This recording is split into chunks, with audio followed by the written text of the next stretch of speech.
Hello bookworms, it's Jade from Bedtime Bookworm and welcome back to my channel. Today I'm bringing you my final book diary for Rhythm of War, covering part 5.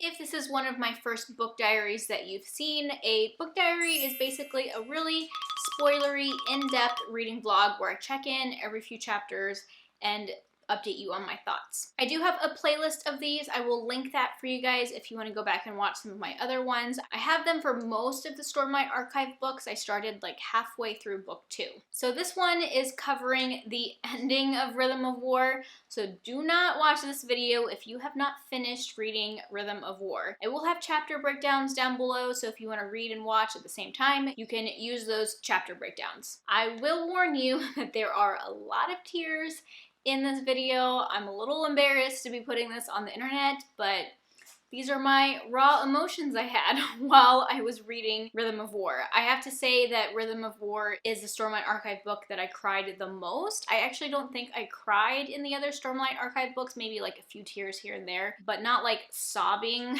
like I did multiple times in this video. So you have that to look forward to. It's a little embarrassing. All right, here we go. Okay, interludes between part 4 and part 5 are done. I really liked seeing from Hesina's point of view, just that little scene between her and Lirin, her trying to convince Lirin that Kaladin is still his son. That was really sweet. Didn't really understand the whole Aiden chapter, but I'm very intrigued by whatever is going on in the atrium that they're gonna go look at and what his dad has been up to when he sneaks out at night. And then Taravangian. Ja-Anat talks to him, which was kind of crazy, and says that she will give him gemstones containing 2 of her children, and that will lure Odium to him, and he wants Odium to come because he wants Odium to somehow get close to the sword, Nimi, or whatever its name is, because that sword can hurt him somehow. I don't know how they're going to time that, but that's a very interesting development. I wonder what this mirror is that allowed Ja not to talk to Taravangian. And Ja-Anat said that she thinks cultivation, that she, I don't know, basically created the Night Watcher and this whole like granting of a boon and a curse. I mean, she didn't say this in so many words, but that whole thing was just a ploy to be able to get certain people to come to her, and those certain people being Lift, Dalinar, and Taravangian, so that she could plant these seeds or whatever, so that she can stop Odium. I think that's what I got out of that. Very interesting. Okay, gotta read more. Okay, I just finished chapter 99, and it's super cute seeing Wit and Shallan together. I definitely wasn't expecting that they had started developing feelings for each other, but I think that's super cute. It sounds like Jasnah is like either asexual or demisexual from the way that she kind of like describes some of her feelings, which I think is really cool to have that representation. But super interesting that her and Wit have got something going on. I don't totally understand everything that they're talking about here. They're talking about trying to trick Odium by creating a contract with like tricky wording or whatever, but I thought this ending was interesting. Wit says, if you give Odium this contract and get me the assurance that he cannot break free of this planetary system no matter what happens, then you won't have to trust the hearts of mortals, Jasnah, because you'll have me and everything I can give you. And the contract is something like, if Dalinar wins, then Odium has to go back to Braze for like 1,000 years, and if Odium's champion wins, then he can take over Roshar but still has to stay in the like Rosharan system, so like in the 3 planets that are there. Anyways, then Jasnah responds, you've told me he would destroy you if he found you. And then Wit says, we'll add a line to the contract naming me as the contractual liaison for honor whom Dalinar represents. This will protect me from Odium's direct attacks for the life of the contract. He will have to abide by those terms as they are part of the promise Ray's made by taking up the Shard of Odium. To fail that promise would give others an opening against him, and said failures have killed gods before. Odium knows it, so do this and I can help you openly as myself. And who is that, Wit? Who are you really? Someone, he said, who wisely turned down the power the others all took, and in doing so gained freedoms they can never again have. Ah, Yasna am someone who is not bound. So it sounds like he possibly could have been one of the heralds, like he was like in their group maybe, but then agreed not to be bound. Or is he talking about shards? Like, did he have the opportunity to take a shard and be a god, but then turned it down? Is that what he means? Or is he talking about heralds? I don't know. Wit is so interesting, and I think we're gonna have to wait a very long time to really know his history and his past. But that was a very interesting chapter, and I don't totally understand everything that was said there, as is usual whenever it comes to a chapter involving wit, but I find it very interesting. Oh man, I just read 102. Now I know what was going on in the atrium, because that's where Kaladin just showed up. But what is more concerning is the conversation between Moash and Raboniel. Raboniel gave Moash a dagger and some sand to try and detect Syl. Raboniel wants Moash to kill Kaladin and Syl using one of the anti-void-light daggers or anti-stormlight daggers. Freaking Moash. I don't think he's going to do it. Syl can't die, right? Like, she's way too important. I'm so nervous. What happens to a Radiant if their Spren dies? Like, if he stabs Syl only? Oh my god, that's what's gonna happen, isn't it? Everybody who's read this said that it was really emotional. Is that what's gonna happen? I don't want that to happen. I'm so nervous for Kaladin and Syl. And then, what is this about Navani finding the blade that Raboniel used to kill her daughter, and it still has some, I guess, anti-void light in it? What is she gonna do with that? What can she do with that? I don't know. 103, and oh no, Moash was in there with the Radiants and Kaladin's family. I actually don't know if the other Radiants are in there, but he's hurt Lift. Her legs don't work anymore, although I think her Stormlight will heal her. I'm not sure. But he threw her against a wall, freaking Moash, and now he's going to attack Teft, and he threw down some of that sand, and so now I'm very nervous for Teft's honor spren. I don't want her to die either. 104. Moash did it. He killed Teft and his spren. I didn't cry, but I'm very sad. I really liked Teft. He was one of my favorite bridgemen. Freaking Moash. And he killed his spren first before he killed Teft, and Teft had to feel the pain. And then he said that he was gonna die knowing he was loved. Now I'm crying. Teft. Poor Kaladin. He's so upset about Teft, and I'm upset about Teft too. I still have like 100 pages left. I don't know how I'm gonna do this. But Navani, she's outsmarted Raboniel kind of and trapped her in one of her pain traps. I thought she was gonna try to attack her with the dagger, which isn't exactly what happened. So we'll see where things go from there. Okay, I finished 106. I cried a lot when Navani killed Raboniel. That was really sad. She didn't even kill her all the way, and like her being able to talk a little bit was sad.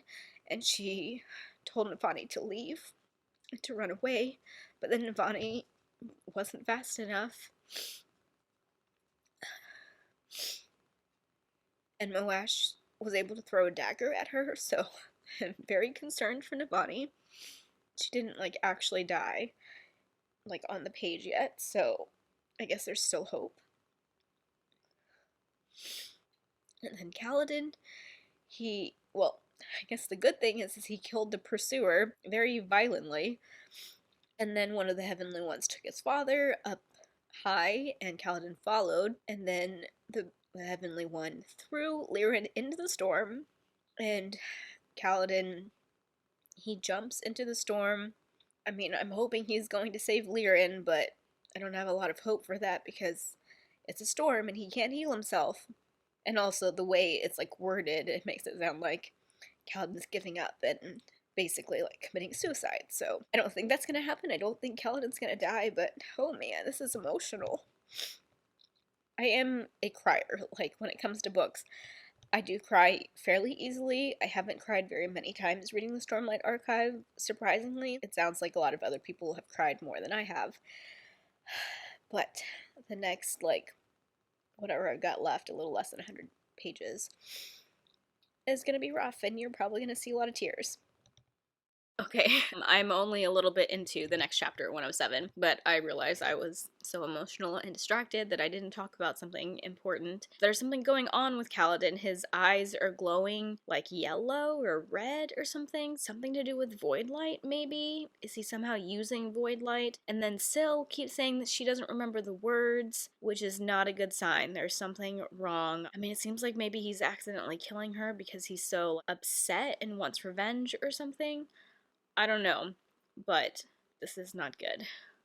Why does Syl not remember the words and feel the way that she does?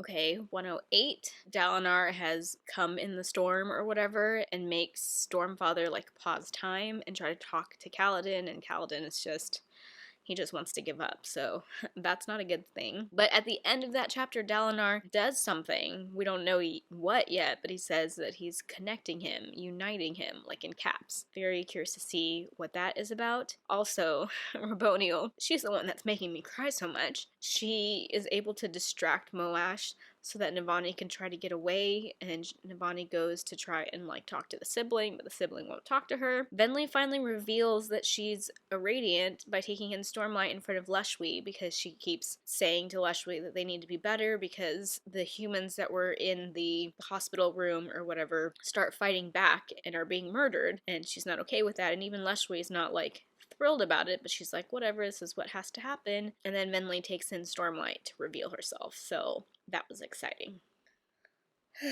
Okay, 108. I can't believe I'm doing this on camera. That was very sad. Seeing the conversation between Tien and Kaladin had me crying like a baby. But it worked.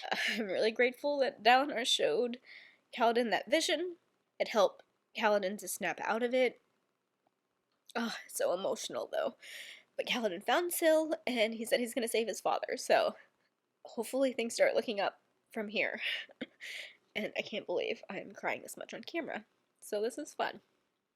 Okay, 109. It ended on a good note. R'lyeh is leading the humans and the few that were in rebellion out to go to an oath gate so they can escape. That's good, but I definitely cried some more when they showed him Tef's body, and Lift is not okay. She's bleeding from the head, and she still doesn't have use of her legs. She's not able to heal herself, just like Kaladin hasn't been able to heal himself in the tower. And she's not taking in any stormlight. But I'm glad that R'lyeh took charge, and that he's gonna try and get these people out. And I'm really happy that Leshwi is like listening to him and is like excited that Venli, was that in this chapter or did I forget to mention it? She's excited that Venli is a Radiant and was asking him about her old Spren and stuff, which is really sweet.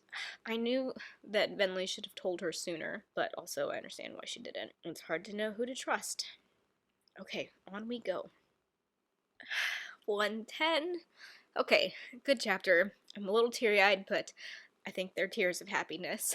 Kaladin saved his dad, and they've basically forgiven each other. So apparently Kaladin saying the fourth ideal has given him shard plate, like the old shard plate, which is like super cool. And Liren painted the sash on his forehead before all of this happened, which I just absolutely love. And speaking of the fourth ideal, somehow finally healed Kaladin of his own slave brand, which I had no idea that that might happen, so that's really cool. I really love the way the chapter ended. Liren says, "Careful, son, I'm not a Radiant, we mortals break." And Kaladin says, "Radiants break too." But then, fortunately, I'm gonna cry. "We fill the cracks with something stronger. Come on, we need to protect the people in that tower. You in your way, and me in mine."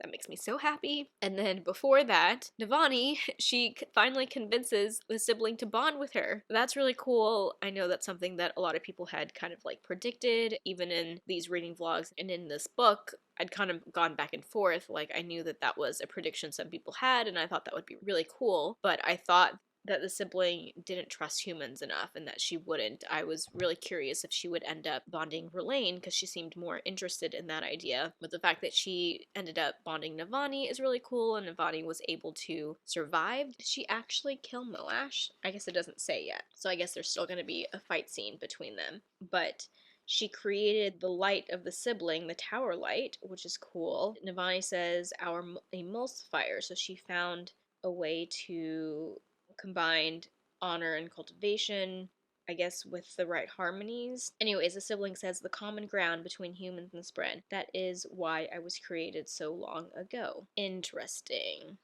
Okay, here goes 111. Okay, 111 done. No more tears. That was a good chapter. A lot happened. So I guess I'll start with the ending. Moash escaped, but he's now blind, apparently. I'm okay with that. He gets what he deserves. Well, he deserves worse. And for just a little while, he felt bad about killing Teft, as he should. Navani was able to restart the tower's defenses and basically kick out all of the enemy fused and stuff, so that was cool. Kaladin showed up in his shard plate.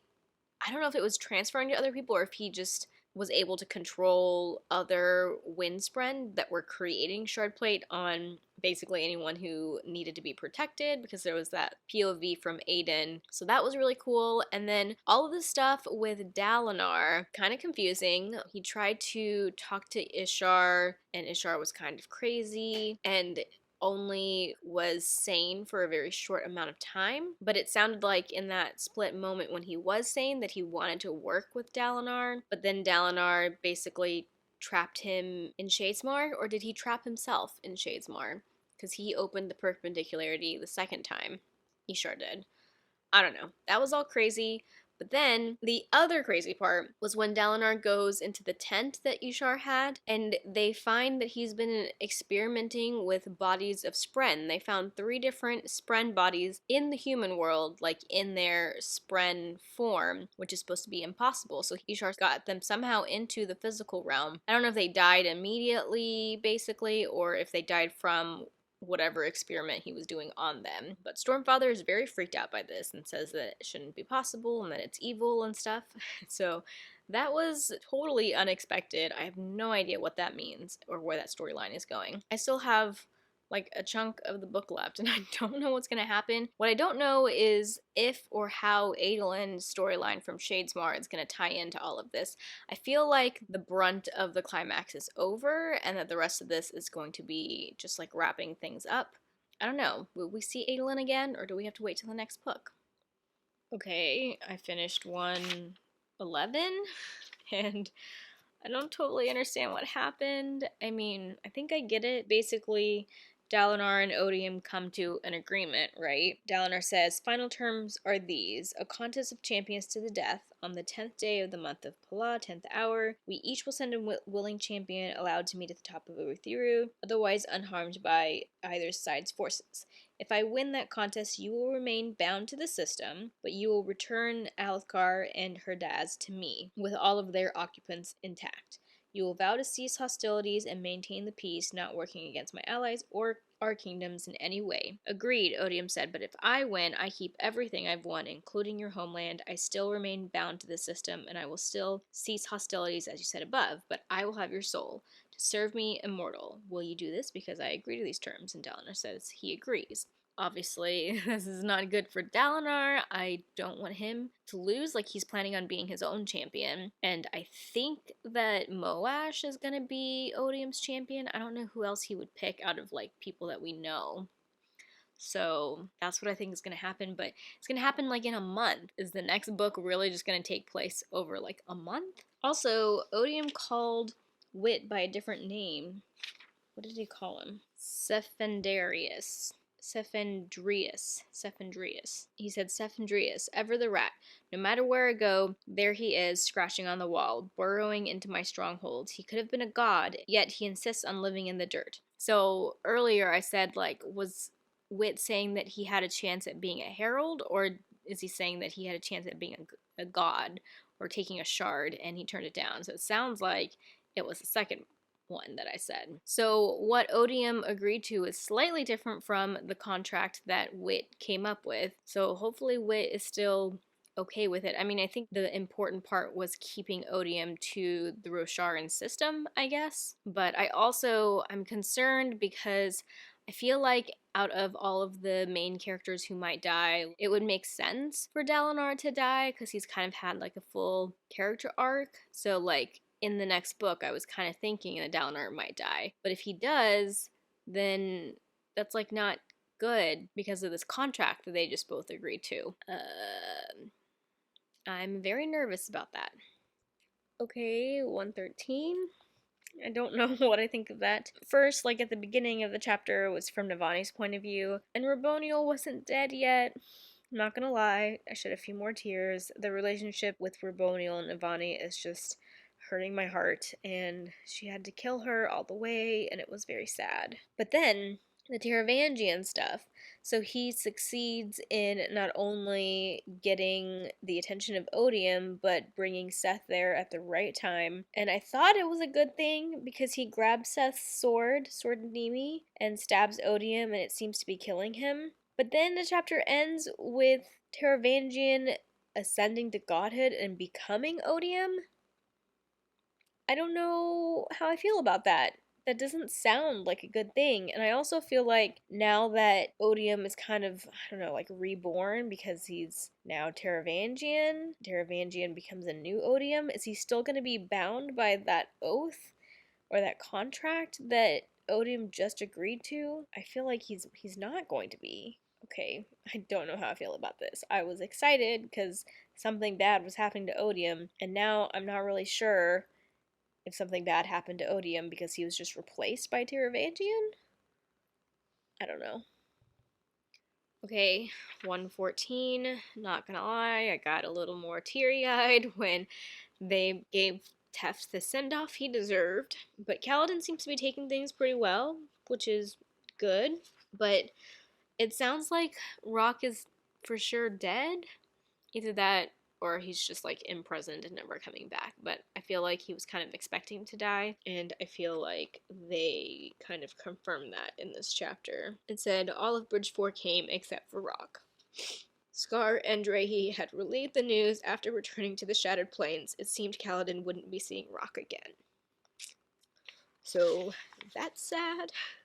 Okay, and then this Taravangian stuff. I guess maybe it's better than I thought because he's not the same person as Odium, and basically cultivation, this was kind of her plan all along, or what she had hoped would happen when she gave Taravangian the powers that she did, and she thinks that he can wield this power of Odium with more honor, she said, than Ray's would. You can do better than Ray's ever did, she said. But it still sounds like he has to follow through with his contract with Dalinar. I don't know. The chapter ends with Taravangian saying he's going to save them all, like the whole Cosmere, which sounds like a good thing, but I'm skeptical. I don't know how I feel about this.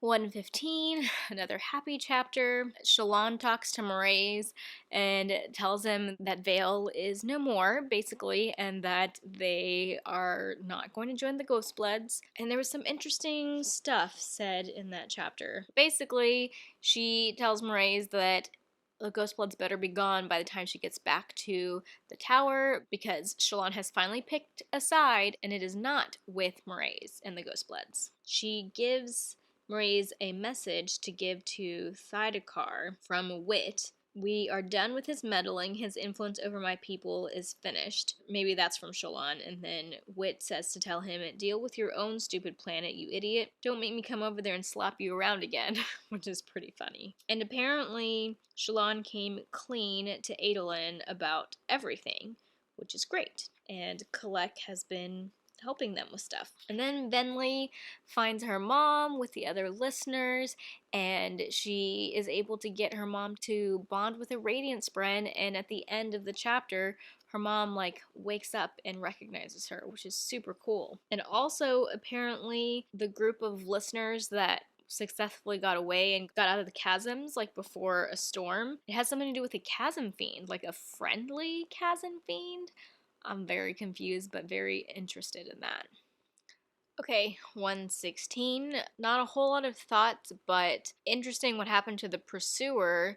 So this fused, I guess, called L, who seems kind of important. He's had all these epitaphs in this last part, but I didn't know who he was. He uses one of the anti-void light daggers on the pursuer and kills him for good because he's wanted to like try it out. So that was kind of cool. Kaladin wants to keep working with the people who are like depressed and stuff, which is cool. And then this battle that Dalinar agreed to, I don't know why I thought he said a month in 10 days, but now it sounds like it's just 10 days. And so Dalinar wants Kaladin to go to Shinovar, I think, with Szeth, because Szeth wants to go there, I guess, to figure out what happened with his family. But Dalinar wants Kaladin to go there to do something with Ishar, to help try to heal him, so that Ishar can then help Dalinar learn how to use his powers, all in 10 days? What the heck? So is the next book that we're not getting for like 3 years, is it going to just take place over the span of the next 10 days? That's crazy. Okay, we are almost done. Okay, I am done. What a journey. What a journey. So chapter 117, the one before the epilogue, was an Eshonai flashback to when she died, which I was kind of glad to get in a way because I remember when we found her dead body in, I guess, Oathbringer. I was kind of disappointed that she didn't have an on-page death, so now we got to kind of see that. And it seems like at the end she turned into a Spren. So the chapter before this, Dalinar and Stormfather are talking about mercy, and Dalinar is like, you should try it sometime, and Stormfather, I think, says something like, I have been merciful once. Yeah, he says, you are wrong, though I do understand mercy. I have expressed it on occasion. And then Dalinar says, really? When? And that leads right into the next chapter where Eshonai dies. So I feel like that chapter was about Stormfather being merciful to Eshonai, and like he turned her into a Spren, but it doesn't sound like it was permanent. It sounds like she still went away or fades away at the end. I did think for a little bit during that chapter that maybe Eshonai becomes a Spren and then ends up bonding a chasm fiend, the one that's with the listeners right now, but that doesn't seem like that's what happened, so maybe I was reaching a little bit with that, but that thought did occur to me. And then the epilogue is from Wit's point of view, and he meets with Odium, and it's a little bit concerning because basically Odium is acting a little bit different. He like pushes Wit for some more answers, and I guess Wit starts questioning him, like why he's being different, and it's obviously because Odium is now Taravangian and not Ray's. And the concerning part is apparently Taravangian slash Odium riffles through his memories and deletes just like that little bit of their interaction because it like repeats, and this time he doesn't like push Wit or ask too many questions so that Wit doesn't question what's going on with him. So I'm concerned that he has the ability to delete or erase some of Wit's memories. That's not cool. I really don't know what is going to happen now that Taravangian has taken over Odium, but I am concerned for the next book. We have to wait so long for the next book. It's going to be a tough wait, but that's it. I'm done. I finished with book 4 of the Stormlight Archives. Oh, that was an emotional ride and so much world building stuff that I'm still just trying to wrap my head around. I will definitely be reading this series again, most likely in preparation for the next book to come out. And hopefully I understand so much more of what I'm reading when I do the reread. Alright, I guess this is it. The end of my Stormlight Archive book diaries, at least for now, until the next one comes out. I hope you guys enjoyed this, and I'll see you guys in another video. Alright guys, there you have it. Those were my thoughts as I was reading the ending of Rhythm of War. I can't believe this journey is over. I've had so much fun rewatching and editing these videos because at this point it's been months since I read Rhythm of War, and just like reliving my emotions through these video clips has been really, I don't know, I don't want to say cathartic, but just like really fun, even when I was crying. And I'm so glad that I made these videos because I'm definitely going to be looking back on them before the final book comes out. Anyways, at the end of these videos, I always like to talk about some of my favorite moments. There were so many moments in the section that really stood out to me. Obviously, Tef's death was probably my first really big emotional moment. That was so heartbreaking, and I just I could see it coming pages ahead of when it came, and that was hard. And then you have Kaladin jumping into the storm to save his dad, but also kind of giving up. All of that was super emotional. Dalinar giving Kaladin the vision of his brother, and all of that was so emotional. Everything between Raboniel and Navani, that also was so emotional. I have never felt so much love for a villain before. I was so conflicted about my feelings towards Raboniel. And then the whole thing with Taravangian becoming Odium, and then the epilogue where the new Odium erases some of Wit's memory. That was terrifying. This was just such a good ending to this book, and I'm so excited for the next installment. I know it's going to be a while before we get it, but I cannot wait.